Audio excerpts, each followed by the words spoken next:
নমস্কাৰ আপুনি চাই আছে লাইভ আৱাৰ মই জয়ন্ত মাধৱ গোস্বামী প্ৰথমে জনাইছো এটা ব্ৰেকিং নিউজ দিগবৈত গৰুচুৰি কেন্দ্ৰ কৰি সৃষ্টি হৈছে তীব্ৰ উত্তেজনা গৰুচুৰা কৰায়ত্ব কৰি ৰাইজৰ উত্তম মধ্যম ভাগি চুৰমাৰ কৰিলে গৰুচুৰৰ বাহন ৰাইজে জ্বলাই দিলে গৰুচুৰৰ এখন বাহন গৰুচুৰিত ব্যৱহৃত এই বাহনখন এনেদৰে ভাঙি চুৰমাৰ কৰি জ্বলাই দিলে অগ্নি সংযোগ কৰিলে উত্তেজিত জনতাই দীৰ্ঘদিন ধৰি ৰাইজৰ নিদ্ৰাহৰণ কৰি আহিছিল গৰুচুৰৰ সন্ত্ৰাসত ৰাইজ সন্ত্ৰস্ত হৈ আছে আৰু অৱশেষত হাতে লুটে এটা গৰুচুৰা কৰায়ত্ব কৰি ৰাইজে এনেদৰে ক্ষোভ উজাৰিলে এক প্ৰকাৰ আইন হাতত তুলি লৈ এনেদৰে গৰুচুৰিত ব্যৱহৃত বাহন ভাঙি চুৰমাৰ কৰি জুই লগাই দিলে অগ্নি সংযোগ কৰিলে প্ৰতিবাদী ৰাইজে উত্তেজিত ৰাইজে আৰু গৰুচুৰক উত্তম মধ্যম সোধাই ৰাইজে আৰু এনেদৰে ভাঙি চুৰমাৰ কৰিলে গৰুচুৰৰ বাহনখন জ্বলাই দিলে গৰুচুৰিত ব্যৱহৃত বাহনখন আৰু গৰুচুৰক কৰায়ত্ব কৰি আৰক্ষীৰ সন্মুখতে প্ৰহাৰ কৰে উত্তপ্ত ৰাইজে যাক লৈ পানবাৰীত সৃষ্টি হয় এক উত্তপ্ত পৰিস্থিতিৰ ঘটনাস্থলীৰ পৰা কেইবাটাও গৰুচুৰে পলায়ন কৰিছে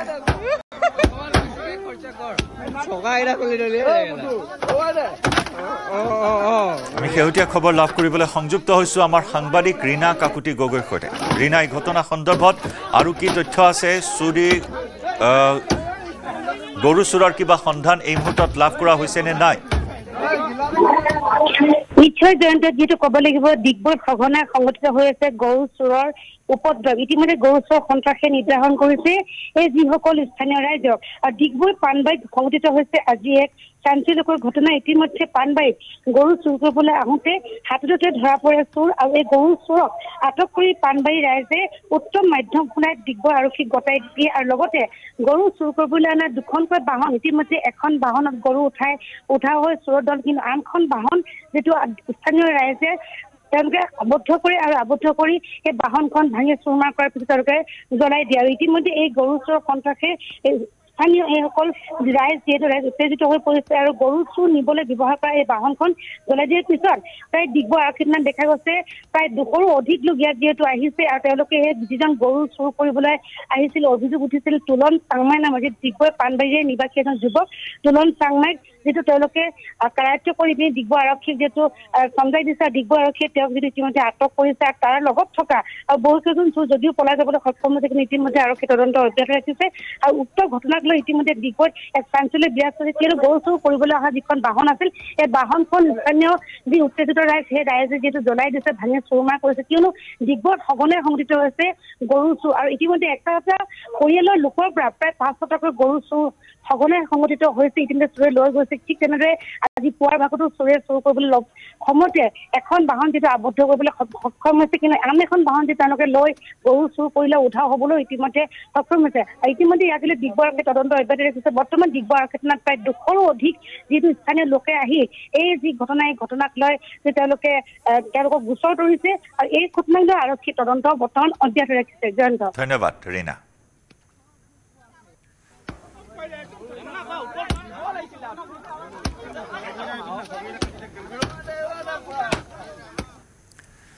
দবকাৰ ভেলৌগুৰিত সংঘটিত হৈছে এক ভয়ংকৰ পথ দুৰ্ঘটনা এই দুৰ্ঘটনাত থিতাতে মৃত্যু 2 বাইক আৰোহীৰ নিয়ন্ত্ৰণ হেৰুৱাই ডিভাইডাৰত খুন্দা মাৰে 2 বাইক আৰোহীয়ে নগাঁৱৰ পৰা দবকা অভিমুখে আহি থকা অৱস্থাত এই দুৰ্ঘটনা সংঘটিত হয় কিন্তু এতিয়াও জানিব পৰা হোৱা নাই নিহত 2 বাইক আৰোহীৰ পৰিচয়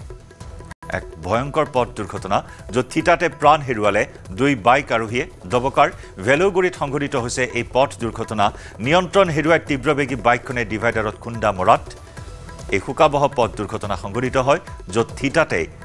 2 যুৱকে প্ৰাণ হেৰুৱাইছে কিন্তু এতিয়াও নিহত 2 আৰোহীৰ পৰিচয় জানিব পৰা হোৱা নাই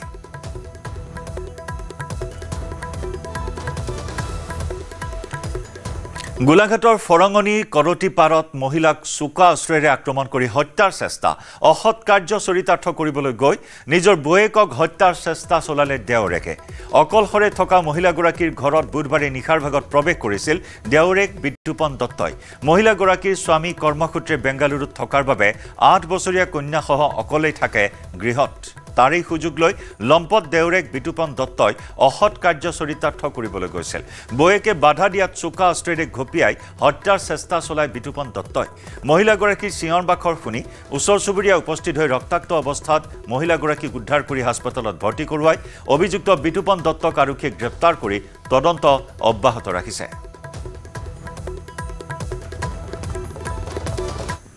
শুই আছিলোঁ গমেই নাপাওঁ একো ৰাতি আপোনাৰ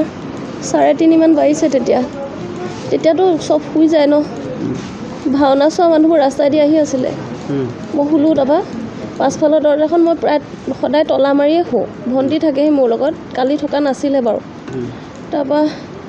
ঘপককৈ সাৰ পাই পেলাই চাইছোঁ দৰজা কাটি সোমাইছে বাৰু মই গম নাপালোঁ ফেন দুখন চলাই থোৱা আছিলে কাৰণে গম নাপাওঁ তাৰপৰা মানুহ এটা মোৰ মানে আঁঠুৱাৰ কাষত বাহিৰত ৰখি আছে মই সাৰ পাই পেলাই মানে পটককৈ মোৰ গাত মানে মানুহজনে স্পৰ্শ কৰিছে বেয়া হেৰিয়ত আহিছিলে তাৰপৰা যেতিয়া মই গম পাই গ'লোঁ যে কোনোবাই মোক হাত দি আছে তাৰপৰা পটককৈ চকু মেলি চাইছোঁ লাইট নাছিলে অকণমান আন্ধাৰ তথাপি দেখিছোঁ মানুহটো শকত হয় কোলাকৈ শকত হয় মই মানুহটো চিনি পাওঁ মানে মাজতে আমাৰ ঘৰখনৰ লগত কাজিয়া এখন হৈছিলে তেতিয়া কাজিয়াখন হওঁতে খুৰা ল'ৰাই হয় খুৰা ল'ৰাটোৱে মানে মোক অপেনলি কৈছিলে যে কাটিম মাৰিম মোৰ লগত কাজিয়া হোৱা নাছিলে কিন্তু ঘৰখনৰ লগত কাজিয়া হৈছিলে কিন্তু আমাৰ ঘৰত চবকে কৈছিলে আৰু ভণ্টিক মোক এনেকৈ সি অপেনকৈ কৈছিলে যে আমাৰ লগত কিবা ফিজিকেলি সি হেৰি কৰিম বুলি কৈছিলে ডাইৰেক্ট কৈছে মানে মোক সেইটো কাৰণে তাৰ ওপৰতে সন্দেহ হৈছে বেলেগ কোনোবা হ'ব নোৱাৰে কাৰণ বেলেগক এনেই সন্দেহ কৰি পেলাই মই বেলেগক মিছাকৈ হেৰি কৰিব নিবিচাৰোঁ কি নাম বিতুপন দত্ত তাৰ নাম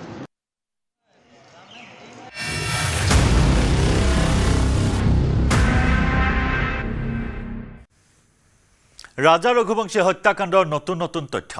গুৱাহাটীৰ লজত আছিল 3 হত্যাকাৰী গুৱাহাটীৰ পৰা শিলঙলৈ গৈছিল 3 সুপাৰী কিলাৰ পাণবজাৰৰ আনন্দ লজত বাহৰ পাতিছিল 3 সুপাৰী কিলাৰে আনন্দ লজত আছিল আকাশ ৰাজপুত বিশাল ঠাকুৰ আৰু আনন্দ কুৰ্মী আনন্দ লজত অভিযান চলাই মেঘালয় আৰক্ষীয়ে ইতিমধ্যে মেঘালয় আৰক্ষীয়ে সংগ্ৰহ কৰিছে লজখনৰ সিসি কেমেৰাৰ ভিজুৱেল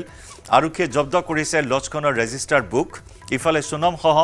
5 অভিযুক্তক 8 দিনৰ জিম্মাত লৈছে মেঘালয় আৰক্ষীয়ে তদন্তকাৰী আৰক্ষীয়ে 10 দিনৰ জিম্মাত বিচাৰিছিল 5 অভিযুক্তক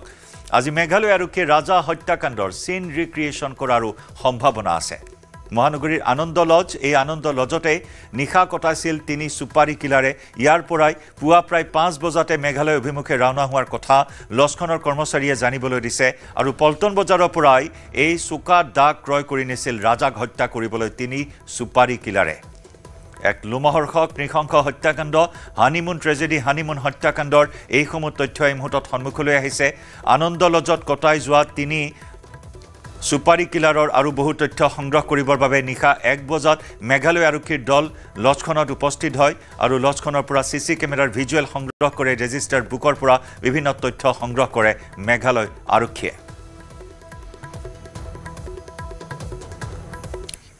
দেখি আপোনালোকে কি অনুমান কৰিছিল দেখিছিল আপুনি মানে দেখিছিলোঁ একো ভাবা নাই মানে কাম কৰা লেবাৰ বুলি ভাবিছিলোঁ আৰু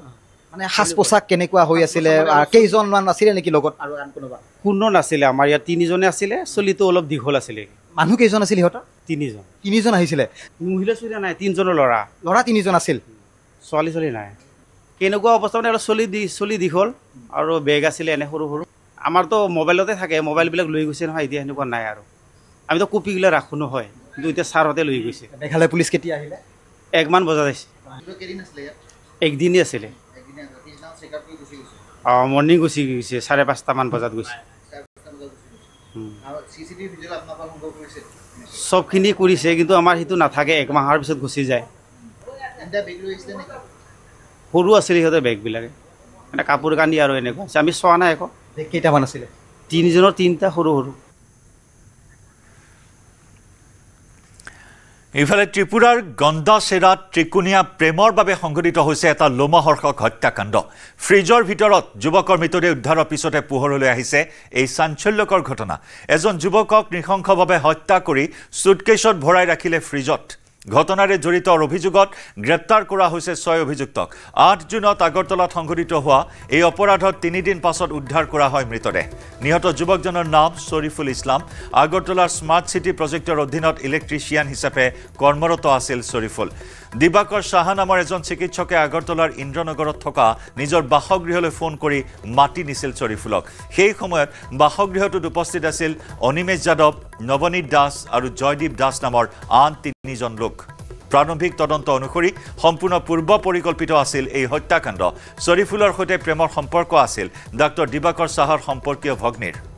একেৰাহে যুৱতীৰ প্ৰতি আকৰ্ষিত হৈছিল দিবাকৰ সাহাও ঈৰ্ষা আৰু ক্ষোভৰ বলি হৈ দিবাকৰে শৰীফুলক হত্যা কৰাৰ অভিযোগ প্ৰথমে ডিঙি চেপি হত্যা কৰা হয় শৰীফুলক আৰু তাৰ পাছতে মৃতদেহটো ট্ৰলি বেগত ভৰাই আন এটা ঘৰলৈ লৈ গৈছিল তাৰ পিছত 9 জুনত দিবাকৰৰ পিতৃ-মাতৃ ক্ৰমে দীপক সাহা আৰু দেবিকা সাহাও আহিছিল গন্দাচেৰাৰ পৰা অভিযোগ অনুসৰি তেওঁলোকে ফ্ৰিজত ৰখা মৃতদেহটো গন্দাচেৰালৈ লৈ যোৱাত সহায় কৰিছিল পিছত মৃতদেহটো উদ্ধাৰ কৰি পিতৃ-মাতৃ সহ দিবাকৰ সাহাৰ লগতে আন 3 সহযোগীকো গ্ৰেপ্তাৰ কৰে আৰক্ষীয়ে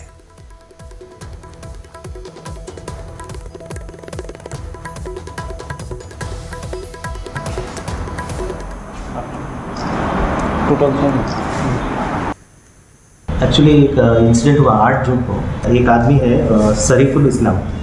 24 इयर्स ये स्मार्ट सिटी में इलेक्ट्रिशियन का काम करता है डॉक्टर दिबाकर साहब 28 इयर्स ये बांग्लादेश से MBBS किया है इसने फ़ोन करके बुलाया है कुछ गिफ्ट देना है इधर आ जाओ साउथ इंदिरा नगर में कबरकला के पास जयदीप दास के घर में तो उसका एज है 20 इयर्स तो ऑलरेडी उधर और 2 लोग थे उनका नाम है अनिमेश यादव 21 इयर्स और नवनीता दास ये 25 इयर्स सो ये 4 लोग उधर मौजूद थे इन 4 लोगों ने प्लान करके दिबाकर शाह ने जो शरीफुल इस्लाम है उसको गला दबा के मर्डर किया है तो इसका मेन रीज़न है कि एक लड़की थी उसका अफेयर पहले जो लव अफेयर था शरीफुल इस्लाम के साथ चल रहा था दिबाकर शाह जो है डॉक्टर वो लड़की का कज़िन ब्रदर है तो उसको भी वो लड़की से प्यार हो गया था और उन दोनों का भी बहुत सारा मोबाइल में लव मैसेजेस एक्सचेंज है तो एक सॉर्ट ऑफ ये लव ट्रायंगल हुआ था दिबाकर शाह और लड़की और शरीफुल इस्लाम के बीच में तो दिबाकर शाह को ये पहले से प्लान किया कि शरीफुल इस्लाम को एलिमिनेट करना पड़ेगा ये लड़की का प्यार जीतने के लिए तो उसने पहले से 2 दिन पहले ही एक ट्रॉली बैग लेके आया था तो मर्डर करने के बाद इसको ट्रॉली बैग में लगा के रात को उधर ही एक और घर में शिफ्ट किया है बॉडी को एक मौसमी है उसके घर में शिफ्ट किया था उसके बाद सुबह जो दिबाकर का पिता है दीपक साहब तो उधर से एक इको गाड़ी लेके उनका उधर एक दुकान है दुकान के अंदर जो फ्रीज़र रहता है आइसक्रीम का फ्रीज़र उसके अंदर बॉडी को छुपाया था এটাৰ পিছত আনটো লোমহৰ্ষক হত্যাকাণ্ডই জোকাৰিছে দেশ যি সময়ত ৰাজা হত্যাকাণ্ডৰ চাঞ্চল্য অব্যাহত আছে অসমৰ নম্ৰতা বৰাৰ মৃত্যুৰ চাঞ্চল্য অব্যাহত আছে আৰু তেনে সময়তে এইবাৰ ত্ৰিপুৰাৰ গন্দাচেৰাত সংঘটিত হ'ল এই ঘটনা পৰকীয়া প্ৰেম ত্ৰিকোণীয়া প্ৰেম এনেদৰে এতিয়া প্ৰেমৰ বাবে এটাৰ পিছত আনটো লোমহৰ্ষক হত্যাকাণ্ড সংঘটিত হৈছে ফ্ৰিজৰ ভিতৰত সুটকেছত ওলাল এইবাৰ যুৱকৰ মৃতদেহ ত্ৰিকোণীয়া প্ৰেমৰ পৰিণতিত সংঘটিত হ'ল এই হত্যাকাণ্ড ঘটনাৰে জড়িত 6 অভিযুক্তক ইতিমধ্যে ত্ৰিপুৰা আৰক্ষীয়ে গ্ৰেপ্তাৰ কৰিছে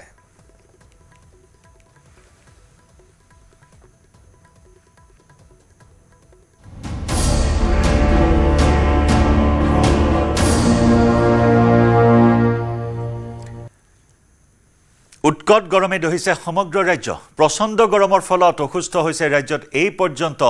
কেইবাজনো লোক মৃত্যু হৈছে 3 জনকৈ লোকৰ নগাঁও জুৰিয়া ডিফু আৰু গোৱালপাৰাৰ মাটিয়াত উৎকট গৰমত অসুস্থ হৈ মৃত্যু হৈছে 3 জনকৈ লোকৰ বুধবাৰৰ দিনটোত গুৱাহাটীত সৰ্বোচ্চ তাপমাত্ৰা আছিল 37.4 ডিগ্ৰী সেলসিয়াছ আজি গুৱাহাটীৰ সৰ্বোচ্চ তাপমাত্ৰা 37 ডিগ্ৰী সেলসিয়াছ গুৱাহাটীৰ তাপমাত্ৰা 37 ডিগ্ৰী হলেও আজি সৰ্বোচ্চ ৰিয়েল ফিল 45 ডিগ্ৰী সেলসিয়াছৰ অগ্নিকুণ্ডত পৰিণত হৈছে সূৰ্য দেৱতা আজিও ৰুদ্ৰমূৰ্তি ধৰি ওলাই আহিছে পুৱাৰে পৰা সূৰ্য দেৱতা গুৱাহাটীৰ ৰাজপথত কিছু খেৰেঙা এই মুহূৰ্তত পৰিৱেশ এক প্ৰকাৰ কিছু নিমামা পৰিৱেশ পুৱাৰে পৰা গুৱাহাটীৰ ৰাজপথত প্ৰচণ্ড গৰম এই গৰমত কালি দিনটোতে 3 জনকৈ লোকে প্ৰাণ হেৰুৱাইছে বহু লোক অসুস্থ হৈছে আজিৰ দিনটোত আমি জনাইছো গুৱাহাটীত সৰ্বোচ্চ 37 ডিগ্ৰী সেলসিয়াছ যোৰহাটত 37 ডিগ্ৰী ডিব্ৰুগড়ত 37 তিনিচুকীয়াত সৰ্বাধিক অভিলেখ সংখ্যক 39 ডিগ্ৰী সেলসিয়াছৰ গৰম আৰু শিলচৰত 37 ডিগ্ৰী সেলসিয়াছ পাৰা স্তম্ভৰ ঊৰ্ধ্বমুখিতাই এই মুহূৰ্তত চিন্তিত কৰি তুলিছে সকলোকে গৰমৰ পৰা পৰিত্ৰাণ বিচাৰি এতিয়া বৰষুণৰ কামনা কৰিছে ৰাজ্যবাসীয়ে ইফালে উৎকট গৰমৰ মাজতে ৰাজ্যবাসীলৈ সকাহৰ খবৰ আগন্তুক 24 ঘণ্টাৰ ভিতৰত গুৱাহাটীৰ লগতে ৰাজ্যৰ কেইবাটাও প্ৰান্তত বিজুলী ঢেৰেকণিৰ লগতে পাতলীয়া বৰষুণৰ সম্ভাৱনা আনহাতে 13 জুনত ৰাজ্যৰ ভিন্ন প্ৰান্তত পাতলীয়া প্ৰবল বৃষ্টিপাত হোৱাৰ সম্ভাৱনা ইয়াৰ লগতে বজ্ৰস্থিত আঞ্চলিক বতৰ বিজ্ঞান কেন্দ্ৰই অসম আৰু অৰুণাচল প্ৰদেশৰ কিছু ঠাইত আগন্তুক দুদিনলৈ উষ্ণ আৰু আৰ্দ্ৰ বতৰৰ সতৰ্কতাও জাৰি কৰে বুধবাৰৰ দিনটোত মাজবাটৰ তাপমাত্ৰা আছিল 38.8 ডিগ্ৰী সেলসিয়াছ চাপৰ মুখত তাপমাত্ৰা 38.6 আনহাতে ৰঙিয়াত 37.6 গুৱাহাটীত তাপমাত্ৰা 37.4 আৰু লামডিঙৰ তাপমাত্ৰা আছিল 37.4 ডিগ্ৰী সেলসিয়াছ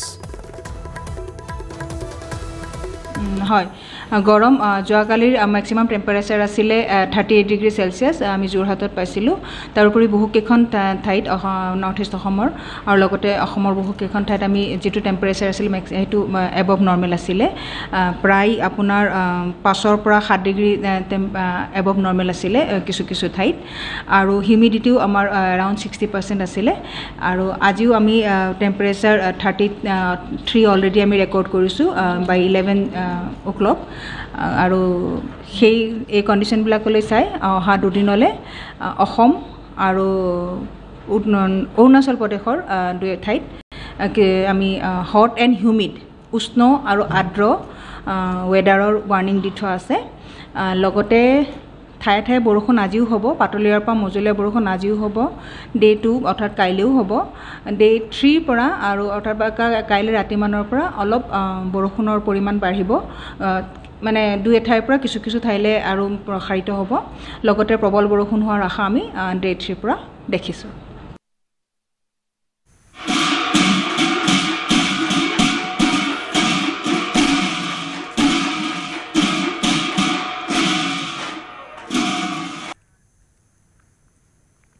আজি বাৰেকুৰি বৰগীতৰ স্ৰষ্টা বৰহাৰ পু মহাপুৰুষ মাধৱদেৱৰ 536 সংখ্যক আবিৰ্ভাৱ তিথি উপলক্ষে হৰিনাম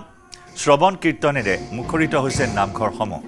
পুৱাৰে পৰাই উজনি অসমৰ অন্যতম পীঠস্থান হিচাপে পৰিচিত টিয়কৰ ঐতিহাসিক ঢেকিয়াখোৱা বৰনামঘৰত ভকত বৈষ্ণৱৰ নাম কীৰ্তনেৰে মুখৰিত হৈছে খোল তাল দবা শংখধ্বনিৰে পুৱাৰে পৰাই মুখৰিত হৈছে ঢেকিয়াখোৱা বৰনামঘৰ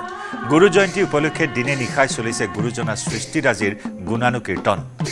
উল্লেখযোগ্য যে গুৰু শংকৰৰ একান্ত শিষ্য গুৰু মাধৱে মাজুলীত শংকৰক লগ ধৰিবলৈ বুলি নগা পাহাৰৰ পৰা অকুৱা পকুৱা বাটেৰে বাট কৰি বাই বুঢ়ীদিহাৰে ভটিয়াই আহোঁতে ঢেকিয়াখোৱাত এৰাতি কটাই বুঢ়ীদিহাৰ পাৰত 4 খুঁটি মাৰি এগছি বন্তি জ্বলাই ঢেকিয়াখোৱা বৰনামঘৰ প্ৰতিষ্ঠা কৰিছিল গুৰুজনাই জ্বলাই যোৱা সেই অক্ষয় বন্তি গছিয়ে আজিও বিলাই আছে আধ্যাত্মিকতাৰ পোহৰ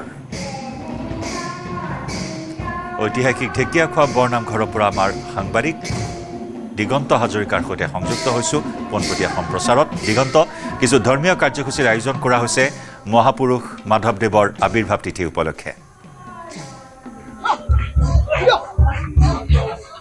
নিশ্চয় জয়ন্ত যেহেতু আজি 536 সংখ্যক আবিৰ্ভাৱ তিথি আৰু সেই উপলক্ষে অৱগত কৰিছে মাধৱে প্ৰতিষ্ঠা কৰা ঐতিহাসিক ঢেকিয়াখোৱা বৰনামঘৰ প্ৰায় গুৰু মাধৱক স্মৰণ কৰিছে যিহেতু গুৰু শংকৰৰ একান্ত শিষ্য গুৰু মাধৱে অসমীয়া জাতিৰ অসমীয়া জাতিৰ প্ৰাণ প্ৰতিষ্ঠাৰ ক্ষেত্ৰত যিখিনি অৰিহণা আছে সেয়া কোনোজন অসমীয়াই আচলতে নুই কৰিব নোৱাৰে এই মুহূৰ্তত ঐতিহাসিক ঢেকিয়াখোৱা বৰনামঘৰৰ পৰা ভাগৱত শোভাযাত্ৰা বাহিৰ কৰা হৈছে আৰু ইয়াতে সকলোৱে অংশ লোৱা পৰিলক্ষিত হৈছে আৰু ভাগৱত শোভাযাত্ৰাত এনেধৰণে গাঁওখনৰ প্ৰতিগৰাকী গৃহস্থীয়ে এনেধৰণে ৰাজপথৰ কাষত শৰাই নৈবেদ্য আগবঢ়াই দিয়া পৰিলক্ষিত হৈছে আৰু যিহেতু মহাপুৰুষ শ্ৰীমন্ত শংকৰদেৱক এই কথাটো আপুনি অৱগত কৰিছে যেতিয়া মাজুলীত লগ ধৰিবলৈ আহিছিল গুৰু মাধৱ আৰু তেতিয়াই বুঢ়ীদিহাৰ পাৰত এই যি ঢেকিয়াখোৱা ঐতিহাসিক ঢেকিয়াখোৱা বৰনামঘৰ তেওঁ 4 খুঁটি মাৰি প্ৰতিষ্ঠা কৰিছিল তেওঁ জ্বলাই যোৱা অক্ষয় বন্তি গছিয়ে আজিও সমাজত আধ্যাত্মিক শক্তি জাগ্ৰত কৰি ৰাখিছে পোহৰ বিলাই আছে আৰু এই মুহূৰ্তত আমি এই পৰিৱেশটো দেখুৱাইছোঁ যে যথেষ্ট প্ৰখৰ ৰ'দ আৰু সেই ৰ'দকো নেওচি কিন্তু ভকত বৈষ্ণৱে এনেধৰণে আজি গুৰুজনাক স্মৰণ কৰিছে তেওঁৰ আবিৰ্ভাৱ তিথিত স্মৰণ কৰা পৰিলক্ষিত হৈছে আৰু মই যিহেতু ইয়াতে হৰি নাম কীৰ্তনৰ মাজেৰে এনেধৰণে ভাগৱত শোভাযাত্ৰা বাহিৰ কৰা হৈছে মই তাৰ মাজলৈ লৈ যাব বিচাৰিছোঁ আজি 536তম মাধৱৰ জন্ম জয়ন্তী ঢেকীয়াখোৱা বৰনামঘৰত ঢেকীয়াখোৱা ৰাইজৰ সহযোগত উলহ-মালহেৰে উদযাপন কৰা হৈছে পুৱা ভাগত আমাৰ উষা কীৰ্তন হৈ গ'ল এতিয়া আমাৰ ভাগৱত শোভাযাত্ৰা হৈছে ঠিক 10:30 আমাৰ যোগান হ'ব তাৰপাছত আমাৰ নাম হ'ব নামৰ পাছতে মাহ প্ৰসাদ বিতৰণ কৰা হ'ব তাৰপাছতে আমাৰ এই ঢেকীয়াখোৱা গাঁৱৰ ভিতৰত যি হাইস্কুল শিক্ষান্ত পৰীক্ষাত ফাৰ্ষ্ট ডিভিজন উত্তীৰ্ণ হৈছে আৰু উচ্চতম মাধ্যমিকৰ ফাৰ্ষ্ট ডিভিজন উত্তীৰ্ণ ছাত্ৰ ছাত্ৰীসকলক আশীৰ্বাদ আৰু অভিনন্দন অনুষ্ঠান আয়োজন কৰা হৈছে তাৰপাছত ৰাতিলৈ আমাৰ মাধৱদেৱ সংগীত মহাবিদ্যালয়ৰ ছাত্ৰ ছাত্ৰীৰ দ্বাৰা নিসিংহ যাত্ৰা ভাওনা আয়োজন কৰা হৈছে ইয়াতে হৰিনাম কীৰ্তনৰ মাজেৰে ভাগৱত শোভাযাত্ৰা হৈছে মই তাৰ মাজলৈ পোনে পোনে লৈ যাব বিচাৰিছোঁ এতিয়া আমাৰ এই দেখিছে ৰাইজ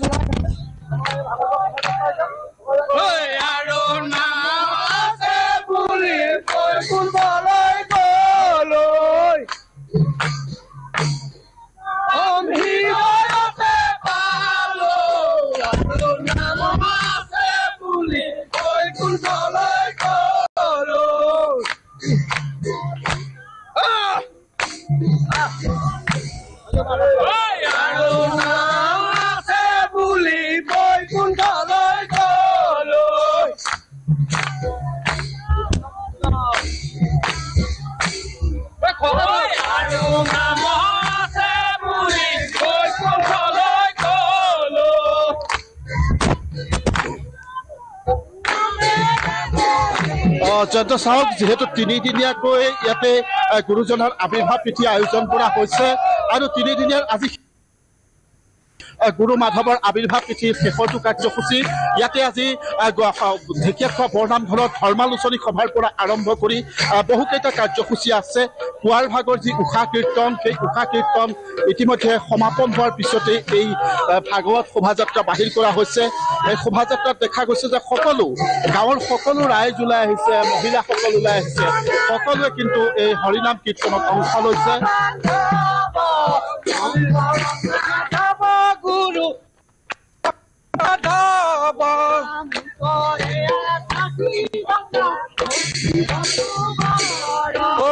উত্তৰে আকাশী গংগা ভক্তি সৰোবৰ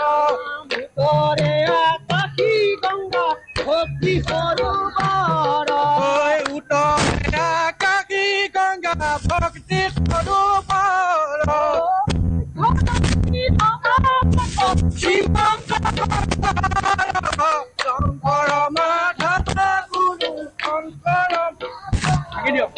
চাৰিফালে চাৰি হাতী মাজত ভক্তগণ মাধৱ গুৰু শংকৰ চাৰিফালে চাৰি হাতী মধ্য ভক্তগণ মাধৱ গুৰু অ শংকৰদেৱ কিনো তোমাৰ লীলা অত ৰাতি ভকতক নামেৰে বুলিলা শংকৰদেৱ কিনো তোমাৰ লীলা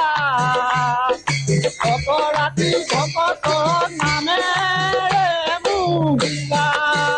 অ নামে দিলা ধৰ্ম দিলা আৰু দিলা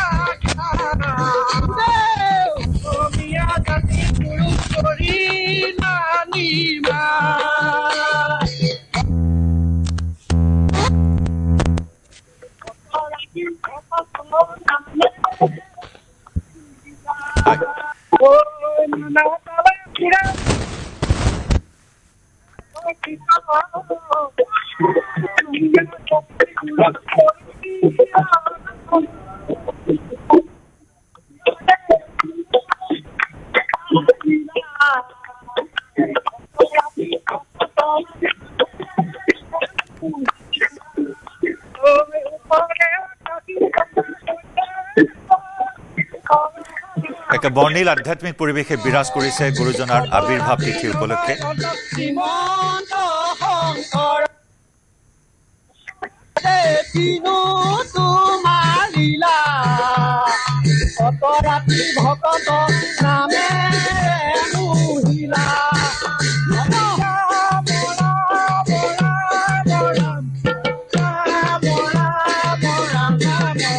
হৰি ৰাম ৰাম ৰাম ৰাম হৰি ৰাম ৰাম জয় জয় পতাকা কৈকুৰ সাধু জয় এই সামে লীলা জয় ৰাম ৰাম ৰাম ৰাম হৰি ৰাম ৰাম ৰাম ৰাম ৰাম জয় জয় পতাকা কৈকুৰ সাধু জয় কৃষ্ণ এই সামে লীলা জয় জয় হৰি ৰাম ৰাম ৰাম ৰাম হৰি ৰাম ৰাম ৰাম ৰাম ৰাম হৰি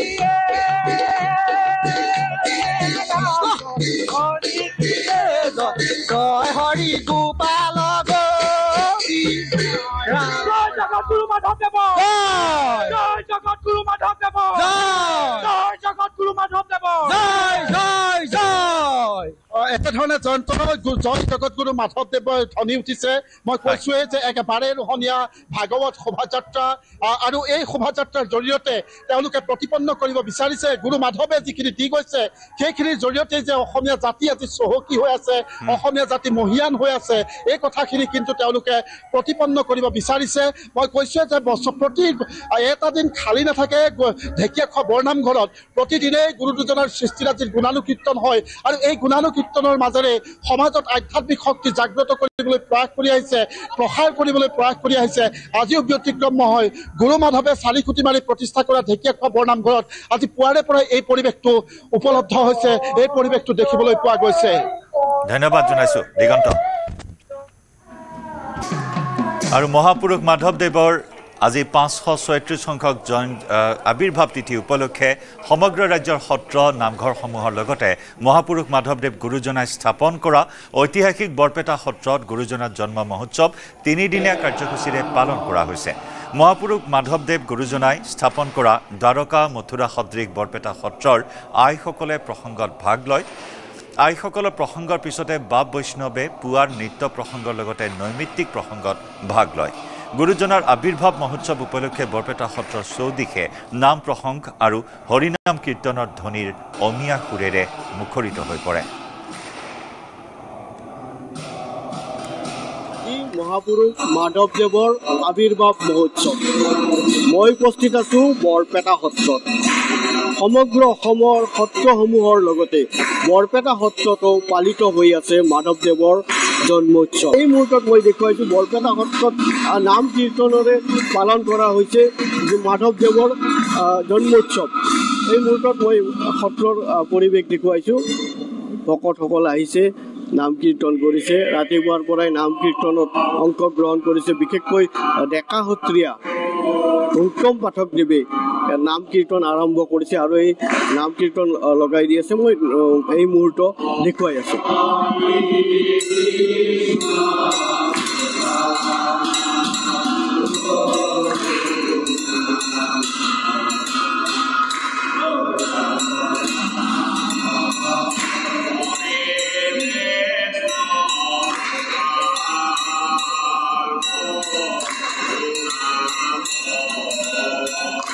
মই এই মুহূৰ্তত বুঢ়া সত্ৰীয়া বাপগৰাকী আছে তেখেতৰ ওচৰলৈ গৈছোঁ বাপ আজি গুৰুজনাৰ জন্মোৎসৱ কেনেধৰণে পালন কৰা হৈছে বৰপেটা সত্ৰত এইবাৰ আমি কেন্দ্ৰীয়ভাৱে কৰিছোঁ আমাৰ 232খন শাখা সত্ৰ আছে আৰু এই শাখা সত্ৰৰ সহযোগত 3 দিনীয়া কাৰ্যসূচীৰে যোৱাকালিৰ পৰা আমাৰ কাৰ্যসূচী আৰম্ভ হৈছে আজি মূল দিনটো আৰু কাইলৈও আছে গতিকে এই যিটো 536 সংখ্যক যিটো জন্ম মহোৎসৱ সেইটো আমাৰ পূৰ্বকালৰ পৰাই কৰি অহা হৈছিলে আগতে সত্ৰীয়া ৰীতি নীতিৰে যিটো কৰা হৈছিল আজিও সত্ৰীয়া ৰীতি নীতিৰে কৰা হ'ব কিন্তু বাকী সত্ৰসমূহেও মাধৱদেৱ সম্পৰ্কে জানিব পাৰে আৰু আমি সদায় দুজনা গুৰু বুলিয়ে কওঁ, শংকৰ মাধৱ দুজনা অভিন্ন বুলিয়ে কওঁ। গতিকে সেয়েহে শংকৰদেৱৰ যিখিনি প্ৰাধান্য আমি মাধৱদেৱকো সেই প্ৰাধান্য দিওঁ, যিহেতু মাধৱদেৱ স্থাপিত সত্ৰ। আৰু সেইকাৰণে তাৰ জন্মোৎসৱটো সমগ্ৰ বৰপেটাবাসীয়ে পৰৱৰ্তী উলাহেৰে মানে তেওঁলোকে আগ্ৰহেৰে তেওঁলোকে ইয়াতে সহযোগ কৰে। আৰু আজি বিশেষভাৱে আজি এই ৰুদ্ৰতা সহ্য কৰিও ভাগৱত শোভাযাত্ৰা আছে, প্ৰায় 5 কিলোমিটাৰ জোৰা এটা ভাগৱত শোভাযাত্ৰা হ'ব। আৰু গায়ন বায়ন সমন্বিতে গোটেই বৰপেটাবাসী ৰাইজে ভকতসকলে এই ভাগৱত শোভাযাত্ৰাত ভাগ ল'ব। আৰু কাইলৈ শেষ হ'ব। কাইলৈ আবেলি 4 বজাত নাম আইসকলৰ নাম, ভকতনীসকলৰ নাম আৰু নাম প্ৰসংগৰ পাছতে কালি সন্ধিয়া সামৰণি পৰিব। নিশ্চয়কৈ বৰপেটা সত্ৰত এনেধৰণে পালন কৰি থকা হৈছে যে মহাপুৰুষ মাধৱদেৱৰ জন্মোৎসৱ। আৰু ঠিক তেনেদৰেও এই যি বৰপেটা সত্ৰখন মাধৱদেৱে স্থাপন কৰিছিল আৰু মাধৱদেৱক আজি স্মৰণ কৰি প্ৰতিজন ভক্ত বৰপেটা সত্ৰলৈ আহিছে আৰু বৰপেটা সত্ৰত মাধৱদেৱৰ যি জন্মোৎসৱ ভাগি পালন কৰি থকা হৈছে। ৰশ্মিতা হুজাইৰ ৰহস্যজনক মৃত্যুক কেন্দ্ৰ কৰি হাফলঙৰ পৰিস্থিতি উত্তাল হৈ পৰিছে। বুধবাৰে হাফলং মাইবংসহ একাধিক স্থানত মমবাতি জ্বলাই মৌন সমদল উলিয়ায়। ৰশ্মিতা হুজাই কাণ্ডক লৈ SIT গঠনৰ উপৰিও CBI তদন্ত ঘোষণাৰ দাবী কৰে স্থানীয় ৰাইজে। ডিমাছা ষ্টুডেণ্টছ ইউনিয়নৰ কেন্দ্ৰীয় কমিটিৰ সাধাৰণ সম্পাদক প্ৰমিত চেংগুইনে SIT গঠনৰ লগতে CBI তদন্ত দিবলৈ দাবী কৰে চৰকাৰক। ডিমাছা এপেক্স বডি JNHৰ সদস্যসকলে সমদলত ভাগ লয়। আনহাতে দিল্লী তথা দেশৰ আন ঠাইত অসম আৰু উত্তৰ পূৰ্বাঞ্চলৰ ছাত্ৰ ছাত্ৰীসকলৰ সুৰক্ষা তথা নিৰাপত্তা সুনিশ্চিত কৰাৰ ক্ষেত্ৰত চৰকাৰে গুৰুত্ব দিব লাগে বুলি কয় প্ৰতিবাদী লোকসকলে।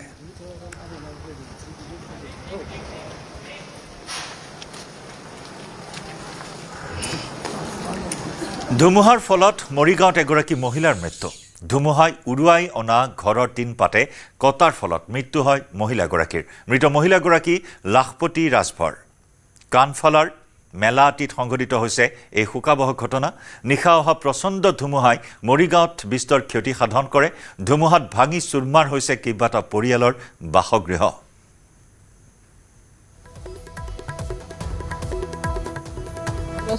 ৰছী চব মই খুলিছো। মায়ে চাইডত থিয় আছিলে, তাৰপিছত টিনপাত পৰিলে নহয় মোৰ ওপৰত। তাৰপিছত মইতো দেখা নাই,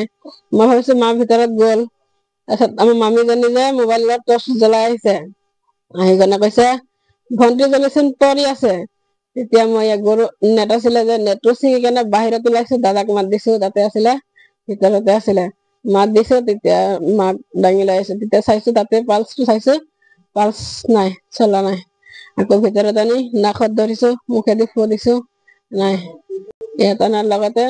তেজ চব বন্ধ হৈ গ'ল। বিদেশী বহিষ্কৰণক লৈ উত্তাল আমেৰিকা। বিগত কেইবাদিনো ধৰি লছ এঞ্জেলছত অগ্নিগৰ্ভা পৰিস্থিতিৰ সৃষ্টি হৈছে। লছ এঞ্জেলছ প্ৰশাসনৰ সৈতে আমেৰিকাৰ ফেডাৰেল চৰকাৰৰ সংঘাত তীব্ৰতৰ হৈছে। বিক্ষোভকাৰীক নিয়ন্ত্ৰণ কৰিবলৈ ফেডাৰেল চৰকাৰে নিয়োগ কৰিছে 4,000ৰো অধিক নেশ্যনেল গাৰ্ড আৰু 700 মেৰিন কামাণ্ডো। বিদেশী নাগৰিকক বহিষ্কাৰৰ বাবে ৰাষ্ট্ৰপতি ডনাল্ড ট্ৰাম্পে দিয়া নিৰ্দেশৰ পাছতে লাখ লাখ আমেৰিকাৰ নাগৰিক ওলাই আহি প্ৰতিবাদ কৰা দেখিবলৈ পোৱা হৈছে। লছ এঞ্জেলছত থকা বিদেশী নাগৰিকক বিচাৰি অভিযান চলোৱাৰ সময়তে দুয়োখন প্ৰশাসনৰ মাজত সৃষ্টি হৈছিল সংঘাত। কেলিফৰ্ণিয়াৰ গভৰ্ণৰ কেভিন নিউছমে ৰাষ্ট্ৰপতি ট্ৰাম্পে সান্ধ্য আইন জাৰি কৰিবলৈ নিৰ্দেশ দিয়াৰ বিৰুদ্ধে আদালতত প্ৰত্যাহ্বান জনোৱাৰ পাছতে সংঘাতে লয় অন্য এক মাত্ৰা। হোৱাইট হাউচৰ সৈতে ক্ৰমাৎ দূৰত্ব বাঢ়ি আহিছে কেলিফৰ্ণিয়া প্ৰশাসনৰ। গণবিক্ষোভত আৰক্ষী আৰু সেনা বাহিনীয়ে কৰা গুলীচালনা, কন্দুৱা গেছ প্ৰয়োগ আদিয়ে পৰিস্থিতি আৰু অধিক জটিল কৰি তুলিছে। শুকুৰবাৰে লছ এঞ্জেলছত ফেডাৰেল ইমিগ্ৰেশ্যন এজেণ্টে কেইবা ডজন শ্ৰমিকক গ্ৰেপ্তাৰ কৰাৰ পিছতে বিক্ষোভৰ মাত্ৰা বৃদ্ধি পায়। এই পৰ্যন্ত 197জন প্ৰতিবাদকাৰী গ্ৰেপ্তাৰ কৰা হৈছে। প্ৰতিবাদকাৰীৰ আক্ৰমণত আহত হৈছে 7জন আৰক্ষী। একে সময়তেই ৰাষ্ট্ৰপতি ট্ৰাম্পে বিদ্ৰোহ বিৰোধী আইন আৰোপ কৰা হ'ব বুলিও ভাবুকি প্ৰদান কৰিছে। তাৰ পূৰ্বেই কেলিফৰ্ণিয়াত বিদ্ৰোহে ভয়ংকৰ ৰূপ ধাৰণ কৰিছে।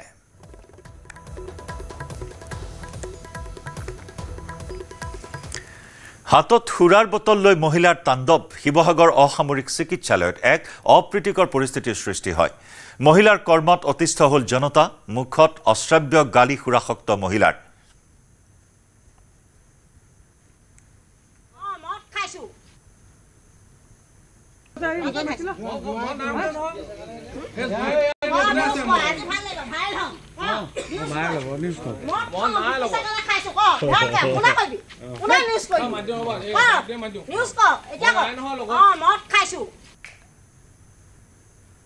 আপোনালোকে অভদ্ৰামী জয়সাগৰ সামৰিক চিকিৎসালয়ৰ সন্মুখত এগৰাকী মহিলা হয় ইমান এটা মদ খাই লৈ নিজকে ইমান অভদ্ৰামী কৰিছে।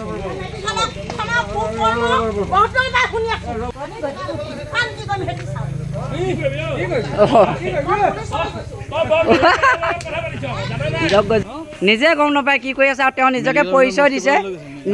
পৰিচয় দিছে যে মই এগৰাকী পুলিচ বিষয়া।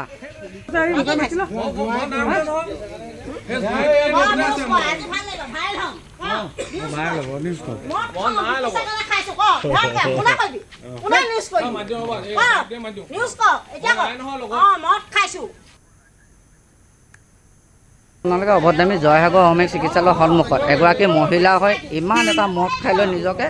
ইমান অভদ্ৰামী কৰিছে।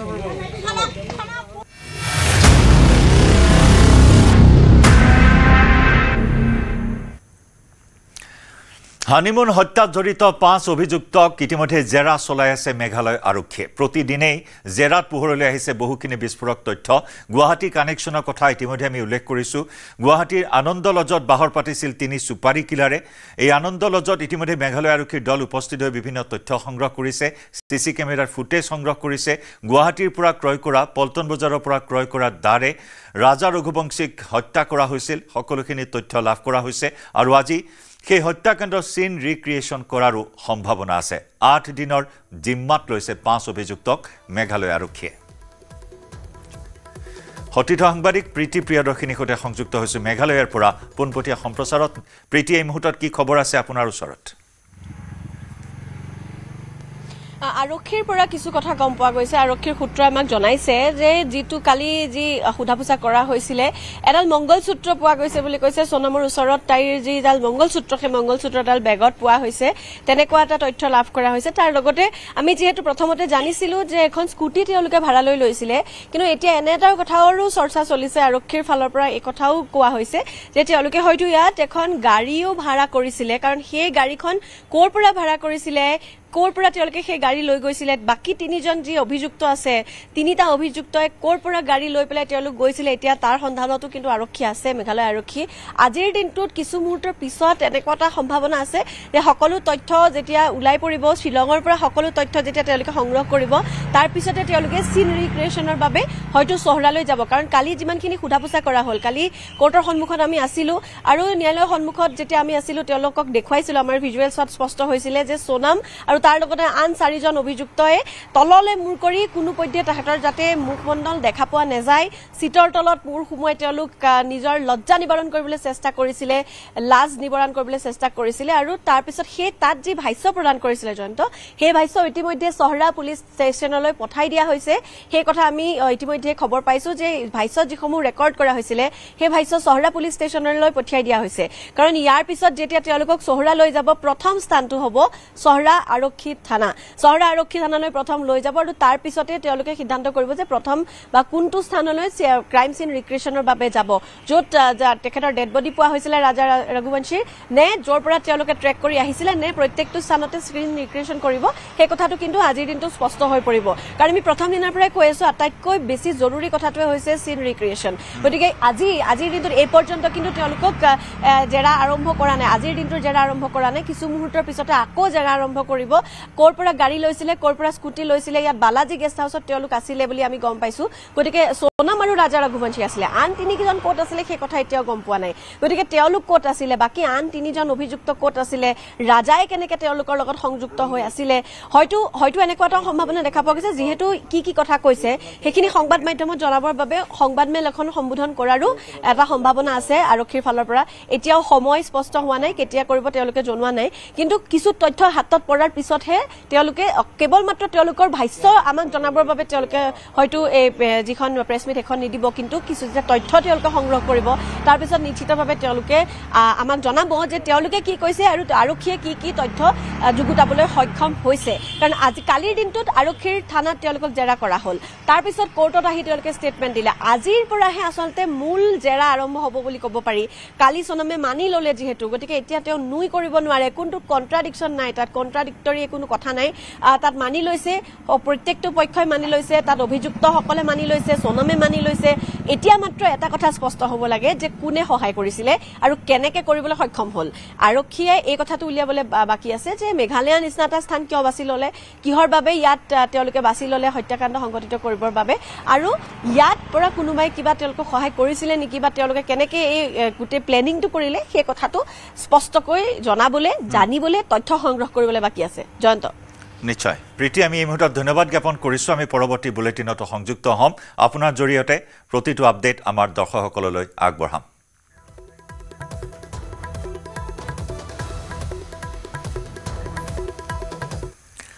লাইভ আৱাৰত খবৰৰ ধাৰা অব্যাহত ৰাখিম সময় হৈছে এটা বাণিজ্যিক বিৰতিৰ